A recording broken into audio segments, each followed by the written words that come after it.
Welcome to the Human Performance Podcast. Here we talk about everything to do with human performance and how leaders and organisations can get the best out of themselves and their people.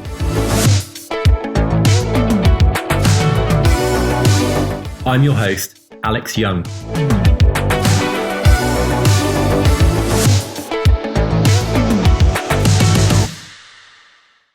My guest on the podcast this week is Pandit Dasa.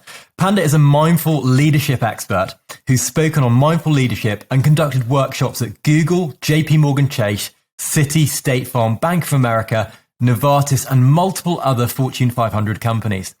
Pandit's also presented at the World Government Summit in Dubai, and at these workshops, Pandit presents the research on mindfulness and explains the importance of leading by example, appreciation, communicating mindfully, and managing one's emotions. Hi, Pandit. Welcome to the podcast. How are you doing today? I'm doing well, Alex. Thank you for having me on as your guest. Well, I'm very excited to speak to you because your background, your keynote speeches and your books are something very close to my heart, which is all about how we can get the most out of our minds, use mindfulness, optimize our sleep, which I've done a few videos and talks about myself on. But rather than me going into anything specific straight away, it'd be great if you could just introduce yourself to everybody listening or watching to give an overview about your amazing journey and your background. Sure, I'd be happy to. So I grew up in Southern California in Los Angeles. My parents had migrated from India to the US in 1980, and they came over with little to no money. And so it was very simple, very humble beginnings. And I grew up, initially my parents they set up a small shop on Venice Beach, California for, I don't know if you've been there or not, who's been there. It's a pretty interesting and fun place to visit, at least, maybe even to live. And they were working 7 days a week. They had a small shop and they were just selling gift items. And within a matter of 7 to 8 years, they actually established a multi-million-dollar jewelry business. So obviously that came with a lot of hard work and also luck, I think, good karma, because I think you need both to succeed in life. So they had that. And then we began living that American dream much faster than we expected to. And then in the early 1990s, my parents' jewelry business actually burnt down and we lost everything. We went almost completely broke. And life has its ups and downs, and this was a major down. And then at that time, my dad decided to explore new business opportunities in post-communist Bulgaria. And at that, it's been an interesting journey to say the least. And so we pack up our bags and leave LA behind for good and end up in post-communist Bulgaria, a country where no one speaks English. It's not an exaggeration because it had just come out of the communist regime, so English was not on the radar for people. And everything on TV was in the Bulgarian and Russian language. Movie theaters had movies that were like several years old because I don't think American movies were allowed at that time. And so there was no internet. So you can imagine my life had come to a complete screeching halt, like complete halt. And at that time, going through all of this change and turbulence and lack of predictability and uncertainty, I was going through a lot, obviously. And that's when I actually turned to mindfulness to cope with all the changes that I was going through and all the difficulties that I was experiencing at that time. And then we spent a couple years there and came back to the US. And my parents set up a small retail business in Manhattan, New York City. And then in 1999, I decided I needed to take a break from life, figure out what I really want to do, how I want to live. So I decided to go to India to live in a monastery in Mumbai, not with the idea of becoming a monk, just with the idea of spending time with monks, studying philosophy, practicing meditation, just clearing my head, figuring out what's just happened in the last 8 years of my life.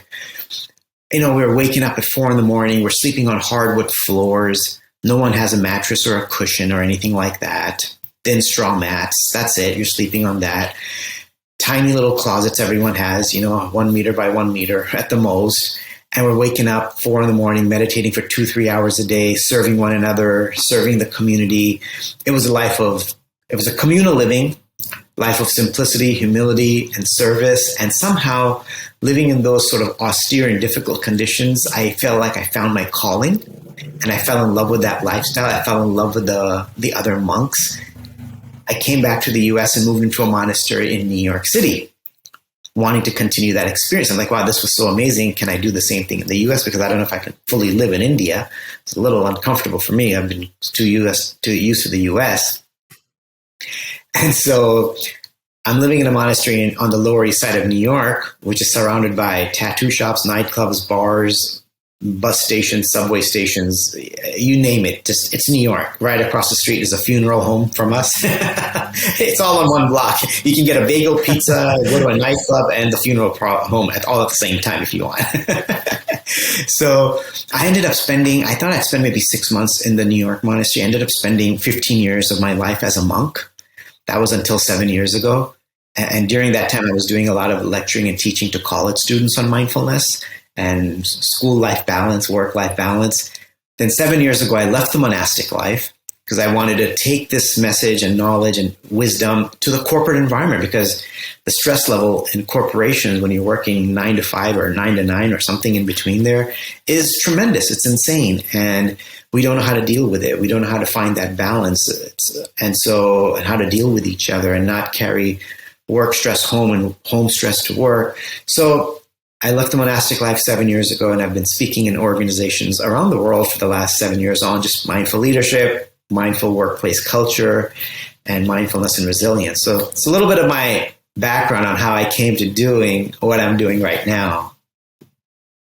It's absolutely amazing backstory, and you've had such a mixed exposure to different cultures, different areas of the world, different geographies, and really sort of different walks of life in many ways. For you, sort of when you were, first started practicing mindfulness, and then when you went to live, as a monk in sort of a role of service, what to you would mindfulness really consist of? Because I think, certainly in modern day society where we've got apps like Calm or Headspace and things like that, often people have sort of slightly different interpretations. So for you personally, what does mindfulness really mean? It means quite a few things. And I do think mindfulness is much bigger and broader than just meditation. That is one important component of mindfulness.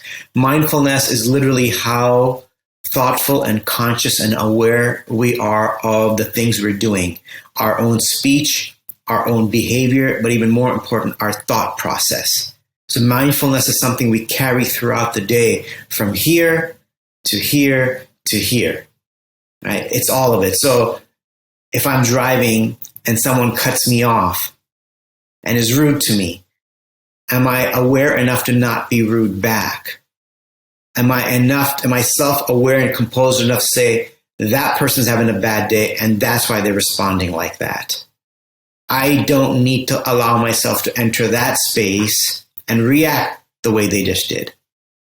Or if a colleague speaks to us in an unpleasant way, do we respond in an equally unpleasant way? Or do we have the capacity and maturity to rise above that and respond in a more compassionate way, understanding that they're responding this way not because of this particular situation, probably because of all the other stuff happening in their life. And so, of course, I do want to clarify this is much easier said than done. And I also want to make sure I admit and acknowledge that I'm not on this platform all the time. I try to be as much as possible, but I think half the time I'm not, half the time I'll react. The other half the time I'm like, oh, wait, stop. Don't. I teach this stuff. I got to be better at it. So the great thing is when you teach it, it forces you to try and live it a little bit more. So for me, mindfulness is about not just reacting to others, or if something doesn't go right the way we wanted it to go, whether it's a promotion we were waiting for, or whether we had a certain game plan and it didn't work out, or perhaps it's that we wanted someone to respond in a certain way and they didn't. We wanted their reciprocation because we did something for them and they didn't do it back. Whatever the situation is, that we're able to see that situation as something meant for our growth, that, hey, this is how it was meant to be, even though I wanted it to be like this, but it happened like this. And maybe this is how it was really meant to be. And let me see why it happened this way. And how is this helping me more than if it had happened the way I wanted it to? So mindfulness is all about really adjusting our mindset, our frame of mind to our current reality, and not just staying constantly wishing that things could have happened in a different way, but they didn't. And this is what's happening now. And I need to accept what's happening now and see how this is actually the most beneficial thing for me right now. And that sometimes, like Steve Jobs said, that you can only connect the dots looking back. You can't connect the dots looking forward. And sometimes we won't realize why things happen until maybe 6 months, a year, or 2 years down the line. Like, it took so many years for me to realize that, oh my gosh, actually losing everything in LA and going to Bulgaria was such a powerful thing for me. And then becoming a monk was like incredibly powerful for me. Like, that's not the stuff I chose in my life. I thought I'd just be taking over my dad's business and living the LA life with pools and jacuzzis and having fun. It totally didn't happen that way. That wasn't part of my plan to be sleeping on a hardwood floor in India in a monastery and waking up at 4 a.m. No, never would have been a part of my plan. But the way that transformed me was phenomenal. So I think mindfulness is about carrying how we carry ourselves, our attitude, our mindset throughout the day, and try to bring our best self forward, even in difficult situations. And even if we can't bring our best selves forward, at least later reflect back on our actions and see how we could have done differently and how we can try to do differently the next time. So it's not just about beating ourselves up if we don't behave the right way. We need to be compassionate with ourselves and realize, okay, I can do better next time, and I'm going to. And in the meantime, I'm going to ask for forgiveness from whoever I offended or upset. It's really interesting that contrast of, as you say, kind of chasing that, the Californian dream of growing a business. And I think, obviously a lot of the people that you work with, and we'll touch on some of your keynotes and your work with some big organizations and your books in a second, but a lot of people who sort of sit in that realm of very kind of high performers, high achievers, people who are sort of chasing money or success in work, they derive sort of a lot of identity from that. And then, contrast that to your experience of being in a monastery, whether it's in India on hardwood floors or in New York, but very, very different. And very few people have that complete dichotomy of experiences. And so I was wondering if you just speak to what you sort of learned about yourself in terms of, life in general, and what you perceived as valuable and perhaps even self-worth in those two very, very different environments. Well, one thing that I learned in the monastery, which is very powerful, and I think it's a very relatable to those in the corporate environment, the corporate world. See, in the monastery, especially when I was in New York, because I was there for about 15 years, we had about 10 to 15 monks at different times. People would come and go. Some stayed for 6 months, a year, 2 years, whatever, however long they felt inspired to stay. And everybody had a very different background culturally, different upbringing, and people had different personalities and traits and characteristics, which is true for any group. You get 10 people in a room, they're all going to be very different. And what I learned was I'm the type of person that likes to sort of get things done. And I noticed that not all the monks had that same sort of characteristic. Even as a monk, I always like getting things done on time, quickly, as soon as possible, right away. That was kind of my mood. And it's not like I still did my meditation, but we are who we are. That's how we're wired. And so what I noticed that in the beginning, I was placing a lot of those expectations on others, but then there were the others who were incredibly creative and very thoughtful and just like very introspective and reflective. And they had these amazing traits, which I didn't have. But then I was imposing my own traits upon them. That, they should be like this, and they could be like this, and they could be like this. But I'm like, well, I don't have the qualities that they have, and I wish I did. So then one of the biggest lessons for me, and I think for also those of us working in a corporate environment, working in teams, is I really had to learn to accept people for who they were and how they are. I had to learn to accept and appreciate their talents and skills and what they brought to the table, as opposed to making them like myself or wishing that they were more like me, because I don't want the whole world to be like me. That's a really boring place, I think. Right? I think I want people that are different than me, because that makes it interesting, exciting. I learn and grow from their way of doing things and what they bring to the table.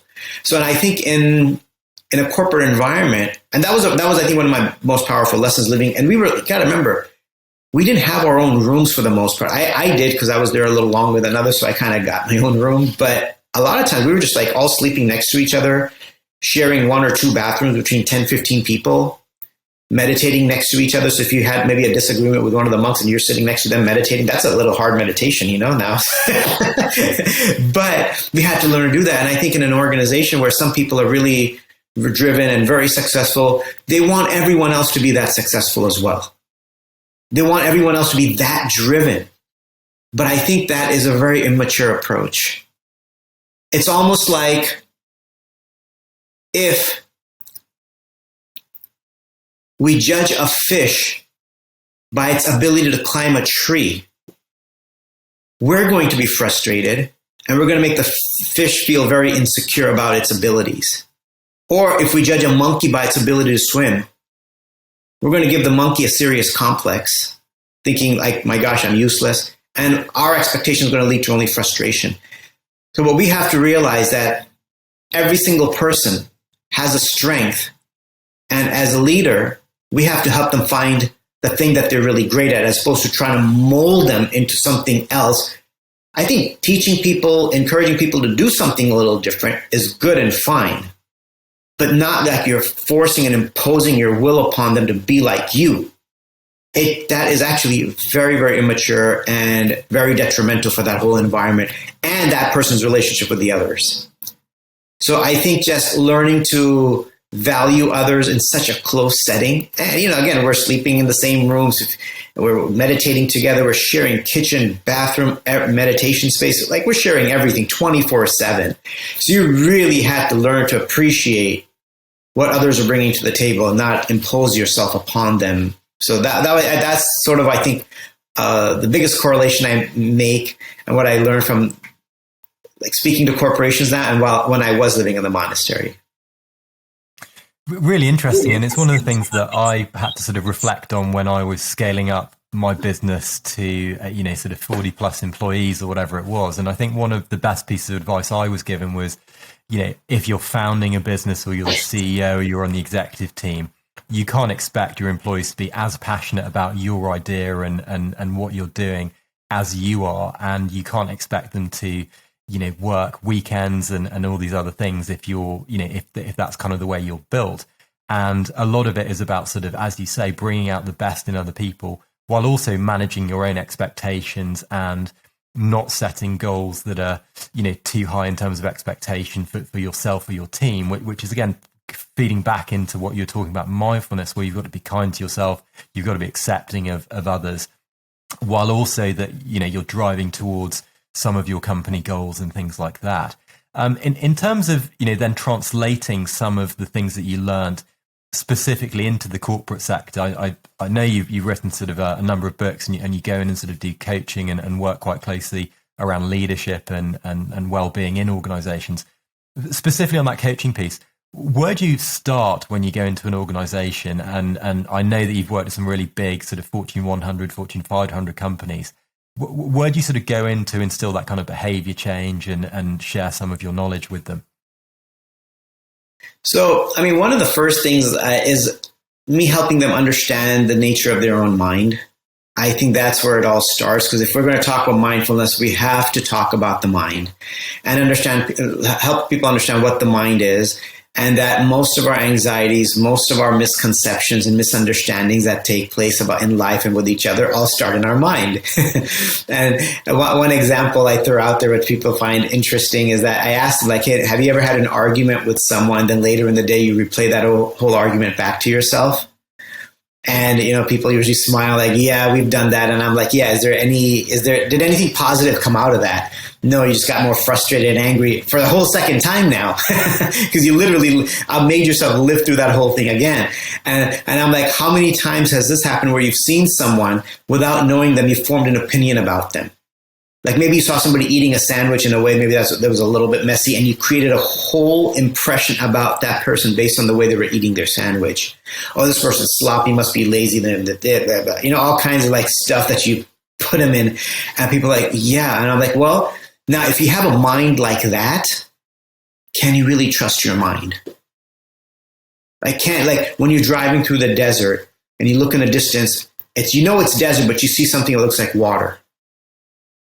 You see like a a glimmer on the sand. It looks like it's water. You're like, oh, wow, that's water. But it's not. So our mind sees things that aren't there. It is expert at misinterpreting. So one thing that I encourage is like, don't always trust your mind when it gives you an opinion that's not based on real knowledge and research and something that you've actually tried to experience. Until you know this person, don't judge them. Don't think you know them. Don't have any expectations of them until you get to know them. So that's where I start that mindfulness can help us close out the apps that are here, because I compare the mind to a smart device. And I'm like, if you have too many apps open on your smart device, it's going to drain your battery. It's going to drain the battery of the smartphone. It's going to slow it down. And that's what happens to us. So that's where I start. Help them understand that we have a mind. It's like a smart device. The mindfulness practices can help us close out the apps in our mind that we don't need because they're just draining our battery. And once we can become aware of what's going on in here, that's when we can start to sort of rectify our behavior and improve in the way we think and speak to others and behave with one another. So that's sort of the starting point, because the starting point has to be self-awareness. If we're not aware of our thoughts and speech and behavior, then we won't improve it. Right? So it has to, the whole transformation process and mindfulness has to start with oneself, because mindfulness means to look at yourself, to be able to look at yourself and understand who you are, what your triggers are, what makes you react, really analyze those, and then start to make an active endeavor to change and transform some of our own behaviors that we've come to realize aren't in our best interest. And that element of overthinking that affects, all of us at some stage, where our mind makes those connections and you start to focus down on one thing, perhaps more than you should, and it turns into a much bigger deal perhaps than it is. That obviously sort of inspired you to write your book about closing, your apps in your mind that's sort of aimed at employees that anyone can pick up. What were some of the things that you wanted to share when you started writing that book, and what was your thought process behind it?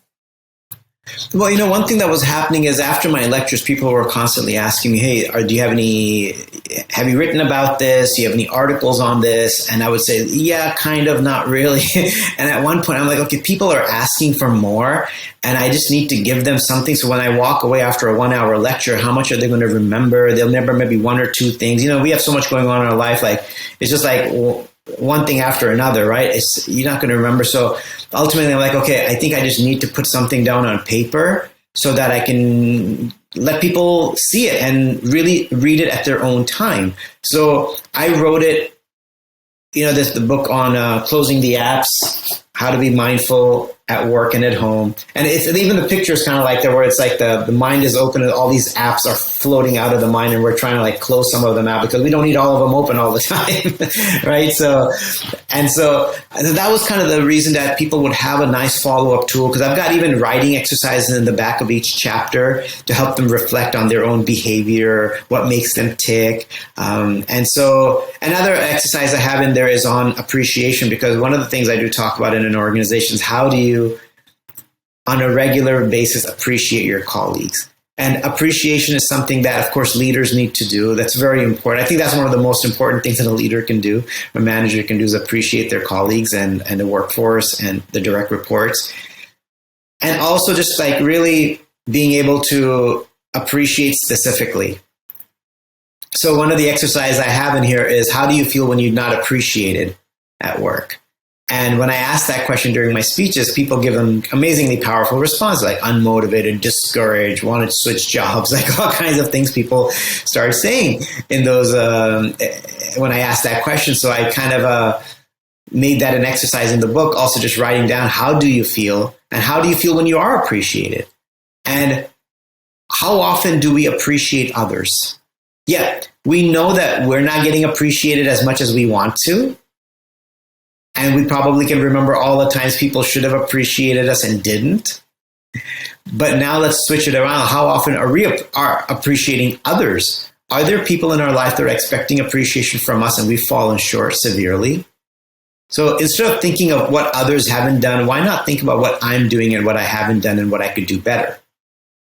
Because I think that's the much better and more powerful approach to improving ourselves and experiencing personal and professional growth. Because it's easy to look at what others are or aren't doing. Easy because they're in front of us. What we can't look at is ourselves because there's not a mirror in front of us. So we have to put that mirror up in front of ourselves.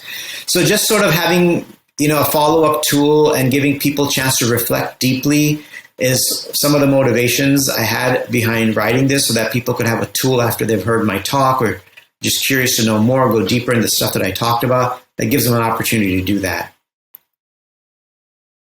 And in practical terms, I'm a huge fan of reflection around any learning, and using things like my diary, where I regularly sort of write down at the start of each day what I'm grateful for, what I'm going to be focusing on, and then reflecting back on the day at the end of the day.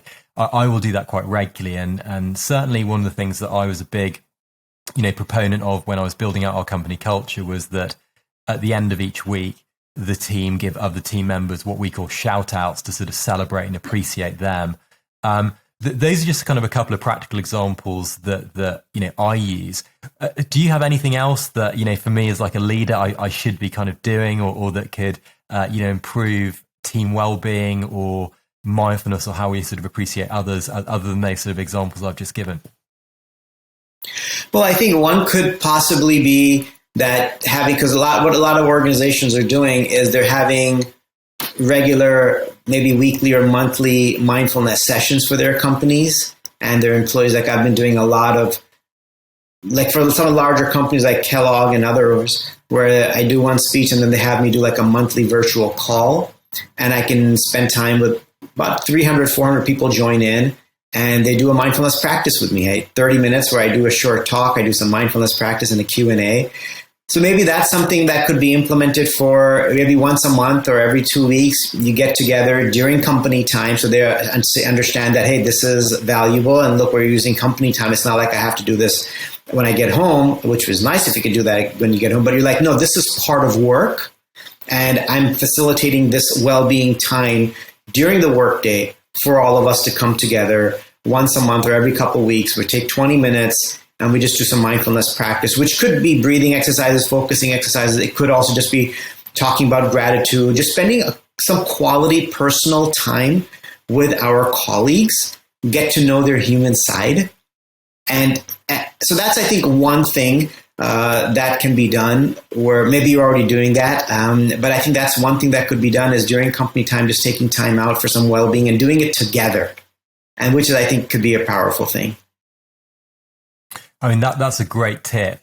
We use quite a bit of sort of asynchronous or pre-recorded mindfulness, but I think the live sessions are really, really powerful. And as you say, bringing people together it is one of those things where you can acknowledge other people, and it's really sort of a team bonding exercise as well, which I think is just a great suggestion, a great piece of advice.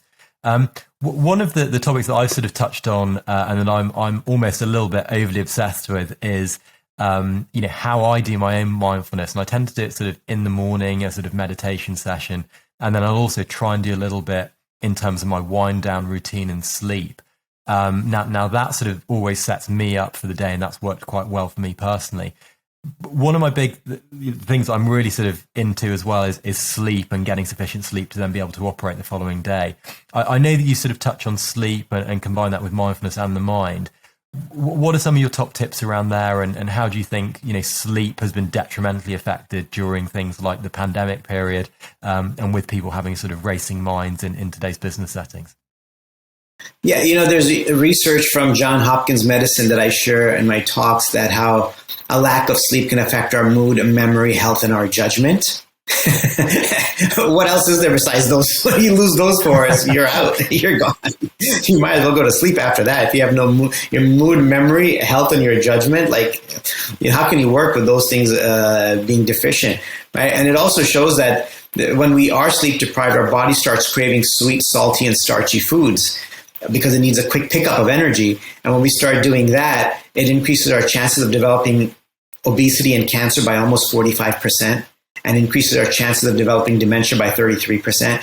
And unfortunately, in the corporate environment, at least in the US, people like to brag about the fact that they didn't get enough sleep last night. Somehow it makes them look like they're tougher, more committed or something, but it's actually you're just giving yourself more, you're preparing yourself for dementia and obesity and heart disease and cancer. That's what we're doing. So one of the things that, so I tell people, like, if you hear somebody bragging about sleep, just know that that's what they're really bragging about. That, hey, guys, I'm about to give myself dementia. We're not patting you on the back for that, actually. We're not. And so some of the things I do encourage is that make sure that you're cutting yourself off from work at a certain time, especially if you're working from home, because then all the boundaries are blurred right now. When do you work? When do you stop? You shouldn't just be working all the time. So set up a thing, put up Post-it notes, start at 8, whatever your time is, cut off at 6, whatever your time's up, put it there and be strict with that. Turn off your machines, your work-related machines, and put them in a different room and fully power them down. So it takes you time so you won't be tempted to go back in there, quickly send another email. Right? Another thing is don't send emails from bed. Strong one that I emphasize, especially for those really, high-driven, highly motivated individuals sitting in bed sending 25 emails, and now you want to put your laptop away and think you're going to actually go to sleep. You just got revved your mind up. It's like putting the pedal to the metal, and now you're expecting your car, when you shut it down, that it's just going to be cool right away. You touch the hood, it's still hot. Well, you got to give it a half hour, an hour for the thing to cool down. That's why the fan's blowing now. So you've pumped up, you've put the pedal to the metal, and now you're going to close it and put your blanket on, and now you're going to go to sleep. Forget it. It's impossible. You're still going to be you're going to be reviewing every single email that you did. So we need a good few hours to wind down before we can actually sleep. And also I encourage people not to have, like on our devices, we have this blue light, right? Which makes it look attractive. It's easy to see everything, but the blue light also interferes with the body's ability to produce melatonin, the sleep hormone. And so making sure that we don't use the blue light, there's a setting on the phones where you can set it to a dimmer yellow light in the evenings, and it can automatically turn back onto the blue. So like I have mine set at 9 p.m. The blue light turns off. It goes to a dimmer yellow, and at 6 a.m. it turns back on to the regular blue, something like that. So do something like that so that we can do a lot of little things to improve our sleep, and then also dimming the lights in our room so our body's circadian rhythm knows that it's about to go to sleep. It's nighttime. It's not like bright and day and it needs to be active. Drinking some chamomile tea. I like that personally. Some soft music, reading a book. We have to find a couple of activities that help cool our engine down. It slows down, it closes out the apps. And then what you do is, when you maybe get in bed, do some breathing exercises to finally just really shut everything down and be able to go to sleep. So we do need to plan our sleep like we plan our workday. Like at the beginning of the workday, we need to tell ourselves that, I want to sleep by 11. By 7 o'clock, I'm going to shut this down. And then between 7 and 11, I'm going to do these 3 activities that calm me down. We do need to, it's like taking a road trip without a plan of where you're going. You'll get somewhere, but you don't know where. So I think anything with a plan is going to be much more successful, and we'll achieve the goal that we want. So we do need to plan our sleeping, our eating, our relationships, our work performance. Things doesn't have to be elaborate. Just a couple thoughts in your mind. Okay, that's what I'm going to do today. Quickly jot them down, because when you jot it down, there's a better chance you follow through on it. I think having that wind down routine, certainly for me, is one of the things that boosted my energy levels and my productivity during the day the most, actually. And I'm all here for chamomile tea. That's one of the things that I take just before I go to bed as well, and try and block out that time before I get my head on my pillow. So that's fantastic advice. Pandit, just as we start to wind down, we always ask everyone at the end of recording who their human performance hero is, who's inspired them on their own journey. So I'd be really interested to hear who yours is. So mine's not so well known. I mean, there are many well-known heroes out there. For me, it was this monk who I was living in the monastery with in Mumbai, and he was incredible. He was the head monk of the monastery. And what I always saw what he was doing is, when I first went there, I saw him cleaning floors. And I didn't know that he was the leader of the monastery. I thought maybe he was like one of the newer guys because he's cleaning the floors. And then a few days later, I saw him giving a lecture, and I was like, whoa, he's a powerful speaker. And then I learned that he was the head monk. And I was like, oh, but he was cleaning. Then I saw him cooking the next day. And then I still can't forget that. It was like 30 years ago. And I'm like, wow, he's made such a powerful impression that a leader, that's what they're supposed to do. They're supposed to do everything that they ask everyone else to do. And I noticed how everybody there kind of loved him. Whenever he would ask someone to help, you could see there was like an eagerness and excitement in their response to help him. Like, when was the last time when somebody was eager to help their boss or something, right? But I could see he had actually captured their heart, because he would also, not every day, but he would cook for them. He would cook with such joy and feed them. I'm like, I fell in love with the guy. I'm like, oh my God, this is like, this is incredible. Who is this guy? I haven't seen somebody like this. So, and I'm still in touch with him. He's still like a mentor to me. It's incredible. So he was 30 years ago and still is. Very much leads by example, and incredible example of humility. And it's just he just loves to help other people grow. Just loves, and if they grow more than him, he's even happier, which is very rare to see a person like this on the earth, walking the earth. And I'm fortunate, I feel, and I'm glad. Somehow I came across this type of an individual that every time I tell him about one of my successes, he's so happy. And I'm like, wow, there's no jealousy, there's no envy. He's just happy when others are succeeding. So, yeah, I'm super grateful that I came across someone like that. It's an amazing example and a really good highlight of the leadership skills of humility and leading by example. And I think it's something that lots more leaders need to be able to sort of integrate into their leading style, because it does get the best out of people. And it's that's a fantastic example. Well, Pandit, it's been an absolute pleasure speaking with you today, and we've covered some really, really important topics. Obviously, we haven't had time to cover every single thing that you talk about or all of your books, but if people do want to get in touch with you or look for some of the things you've got coming up, where can they go to find out a little bit more? Well, I think two places are best. One is my website. It has sort of like little bit of my story. My books are on there. My workshops that I speak on are there. It's Pandit Dasa, just like my name, PANDITDASA.com. Right, so there you can get everything about me. You want to get in touch with me, there's a form people can fill out. And then if people want to be connected with me through social media, LinkedIn and Instagram, I post on there every single day. I'm very active, mostly on LinkedIn. And so if somebody wants to reach out to me from there as well, I'm posting positive messages, quotes, videos, tips, literally every single day on LinkedIn. So that's one way to just kind of follow me and stay in touch. And if you ever have a question, you're welcome to reach out to me through that platform. Fantastic. Well, Pandit, it's been an absolute pleasure speaking with you, and I wish you all the best success in the future. And thank you so much for all of your insights around all the topics we've covered.